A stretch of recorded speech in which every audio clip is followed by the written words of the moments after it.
എന്നാ നമുക്ക് ഷൂട്ടിംഗ് മുടങ്ങാം. അപ്പൊ ചെറിയൊരു പ്രശ്നം. എന്ത്? തിരക്കഥയില്ല. തിരക്കഥ ഞാൻ എഴുതാം. മലയാള സിനിമയുടെ സാമൂഹിക ബോധമുള്ള മുഖവും ശക്തമായ തിരക്കഥാകൃത്തും സംവിധായകനുമായ നടൻ ശ്രീനിവാസൻ അന്തരിച്ചു. വ്യത്യസ്ത കഥാപാത്രങ്ങളിലൂടെയും നാടൻ ഹാസ്യവും തീക്ഷ്ണമായ സാമൂഹിക വിമർശനവും ചേർത്ത അഭിനയത്തിലൂടെയും മലയാള സിനിമയ്ക്ക് അദ്ദേഹം നൽകിയ സംഭാവനകൾ അനന്തമാണ്. നാടകത്തിലൂടെ കലാജീവിതം ആരംഭിച്ച ശ്രീനിവാസൻ പിന്നീട് സിനിമയിൽ എഴുത്തുകാരനായി, നടനായി, സംവിധായകനായി തൻ്റേതായ അടയാളം പതിപ്പിച്ചു. സാധാരണ മനുഷ്യന്റെ ജീവിത സത്യങ്ങൾ തുറന്നുകാട്ടിയ നിരവധി സിനിമകൾക്ക് അദ്ദേഹം തിരക്കഥ രചിച്ചു. സംവിധായകനായും തിരക്കഥാകൃത്തായും നടനായും ഒരുപോലെ മികവ് തെളിയിച്ച ശ്രീനിവാസൻ മലയാള സിനിമയിൽ അപൂർവമായൊരു സാന്നിധ്യമായിരുന്നു.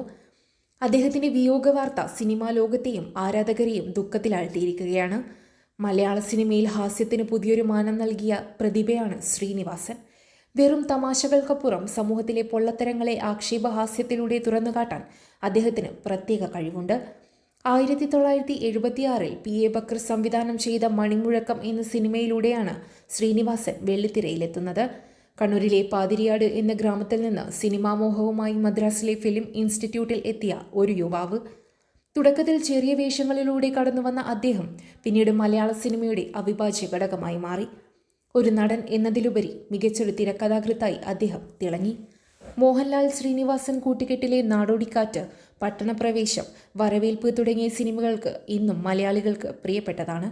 സാധാരണക്കാരൻ്റെ പ്രശ്നങ്ങളെ നർമ്മത്തിൽ ചാലിച്ച് അവതരിപ്പിക്കുന്നതിലൂടെ അദ്ദേഹം ജനഹൃദയങ്ങളിൽ ഇടം പിടിച്ചു. ശാരീരികമായ അവശതകൾ നേരിട്ടപ്പോഴും സിനിമയോടുള്ള തൻ്റെ അടങ്ങാത്ത ആവേശം കൊണ്ട് അദ്ദേഹം വീണ്ടും ക്യാമറയ്ക്ക് മുന്നിലെത്തുന്നു. കുടുംബം സിനിമയിലെന്ന പോലെ ലളിതമായ ഒരു കുടുംബജീവിതമായിരുന്നു അദ്ദേഹത്തിൻ്റേത്. ശ്രീനിവാസൻ ഓർമ്മയാകുന്നു. എന്നാൽ മലയാളികളുടെ മനസ്സിൽ അവസാനമില്ലാതെ തുടരും ഈ ശ്രീകാലം.